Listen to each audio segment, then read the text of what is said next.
Hi, welcome to Making Messes. I'm Jamie Harwood, and thanks for joining me here in my craft space. Today's episode, we're going to focus on making a front porch sign that you can use to herald in fall.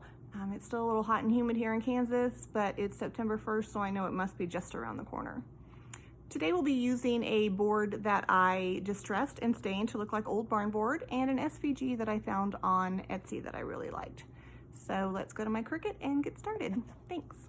So here we are in Design Space, and we are going to upload the SVG I bought on Etsy that we'll be using to make this porch sign. I've clicked New so that we have a blank canvas to work with, and now I'm going to click Upload, which will take me to all of the images that I have uploaded. This is the one we're looking for, so I click on that and then click on Insert Images again. Now, when you get to this point, you need to think about sizing your SVG image, how long it needs to be, how wide it needs to be. The board that we're placing this on is approximately 11 inches wide by 48 inches long. So this currently is about 8 inches wide, and that would leave about 2.5 inches of empty space on either side, and I think that that will work just fine. So I'm not going to make it any wider, but I want to think about how long this currently is. So I'm going to scroll down, and this is just a little less than 36 inches vertical. So I think I want to make this a little bit longer. Now, if I were to increase the size of the SVG by using this button here on the right, it will change both the width and the length. So it will expand it in both of those areas. I've decided I don't want to expand the width, so we're not going to use that option, but we're going to come over here where the lock option is, and we're going to unlock it. And as you notice, this immediately turns into this 4-pointed arrow, which will now allow me to basically manipulate the image in any direction that I want. I'm just going to make it a little bit longer, so I'm going to click on that and bring it down as long as I want it to be. And I think we're going to go down to about 38 inches. I think that'll be enough. Now I'm going to go over here and I'm going to click on the lock again just so I don't inadvertently change the size of the image.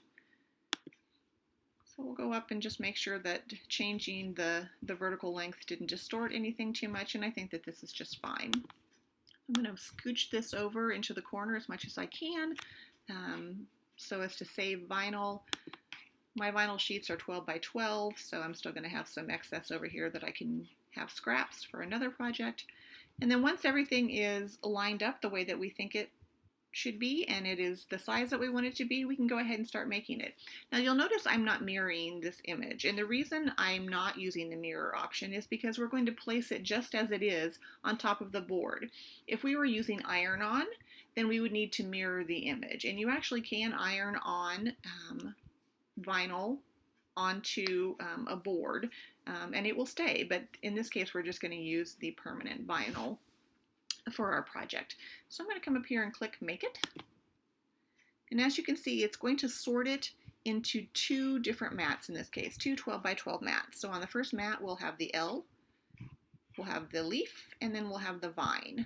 And then if you were to zip down to the second mat, it has the other L, the other F, and then the word hello. So we're going to go back here to our first mat, and again I mentioned why I don't need to mirror it. So everything is ready to go, so we're going to hit continue.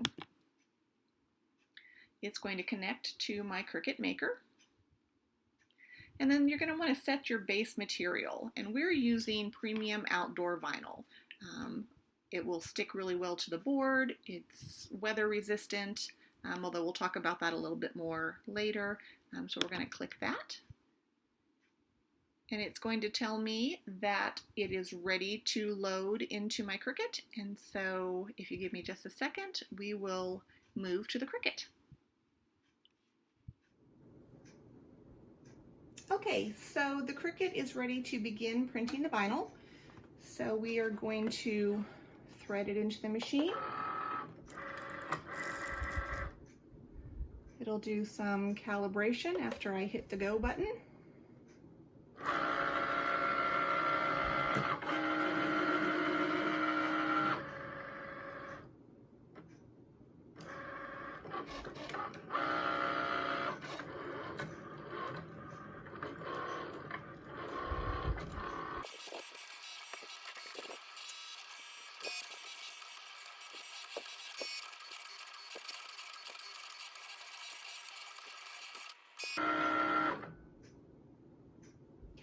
Okay, it's now finished the first mat, so we're going to remove that. And we will send our second mat through.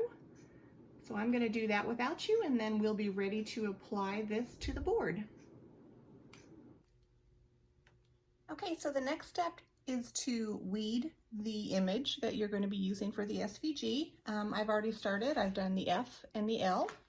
And so I'm going to go ahead and start with the hello. I know it's very difficult for you to see on the camera where the lines are. So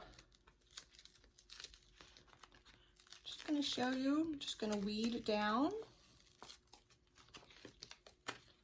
Take out all of the stuff, obviously, that you don't need.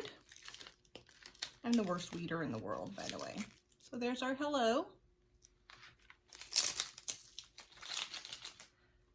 Now I need to obviously go in and remove the center of the E and the center of the O. So with my little pick tool, I'm able to do that.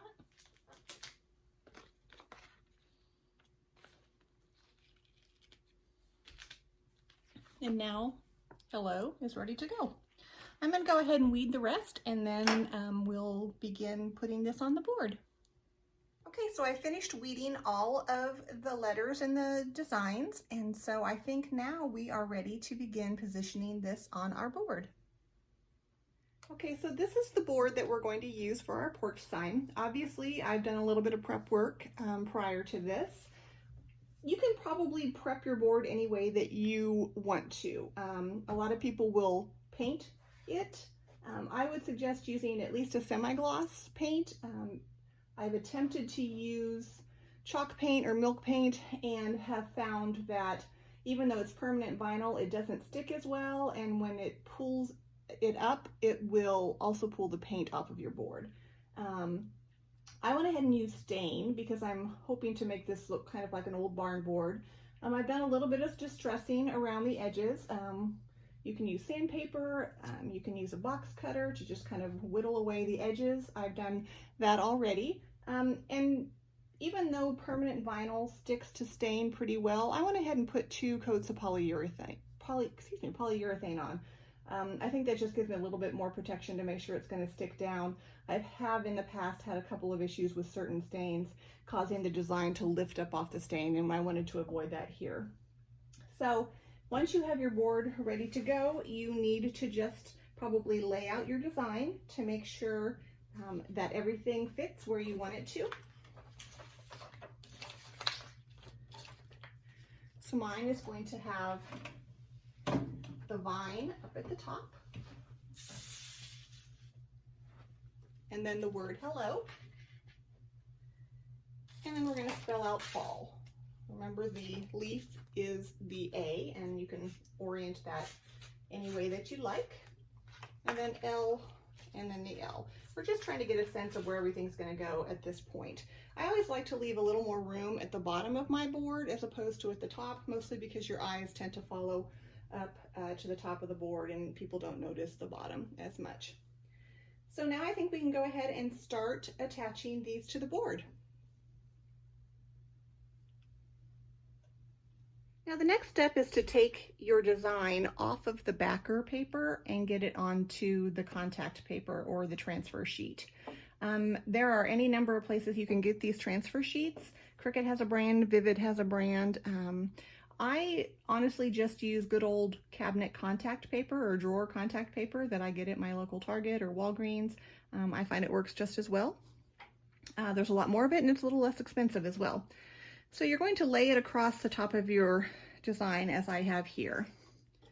Then I'm going to use my scraper and I'm just going to kind of scrape over to the design to make sure that it adheres to the contact paper.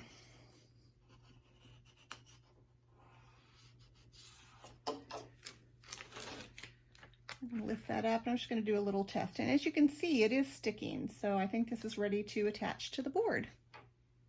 Okay, now we're ready to attach this to the board. So as I showed you before, I've attached it to the contact paper and now we're ready to peel it off.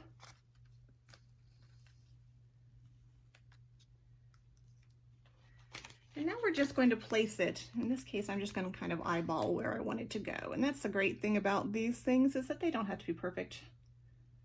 So I think that looks pretty good there. So I'm going to smooth it down with my hands.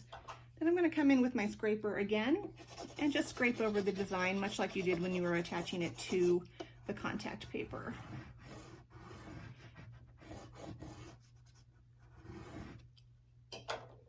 Now we're just going to start up in the left hand corner and we're going to peel down.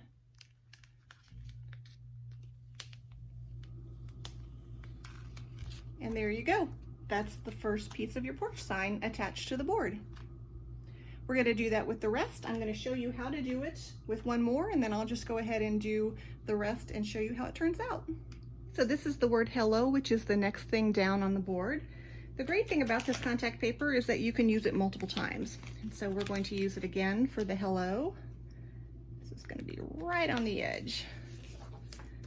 We're going to smooth it down with our hands first, and then again scrape over it with our scraper, ensuring that it attaches to the contact paper. Needs a little bit more. Sometimes the edges you really have to kind of go over.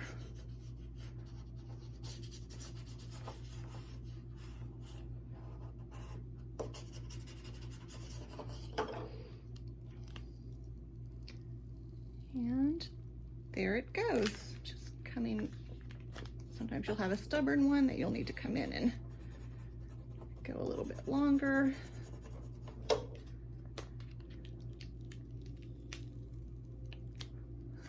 Or a number of stubborn ones.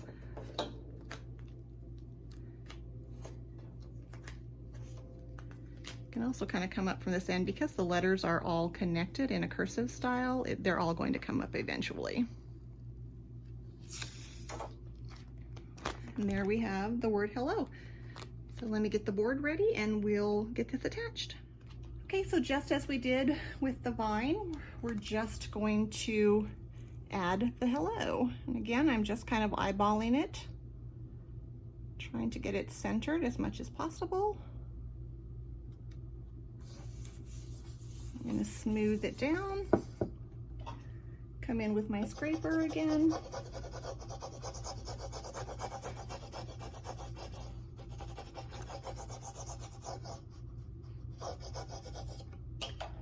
Starting at the left-hand corner,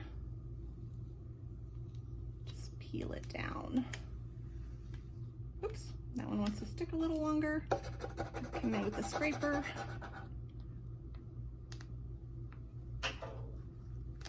And there you go. Hello is now attached. You can also, it's a good idea to come in with your fingers afterwards and just kind of push them down, smooth them out a little bit. You can use your scraper, but sometimes the scraper will get caught on the vinyl and pull it back up, or you risk tearing it, which we don't want to do. So there we have two elements of our board so far. I'm going to go ahead and add the rest and I'll show you how it looks.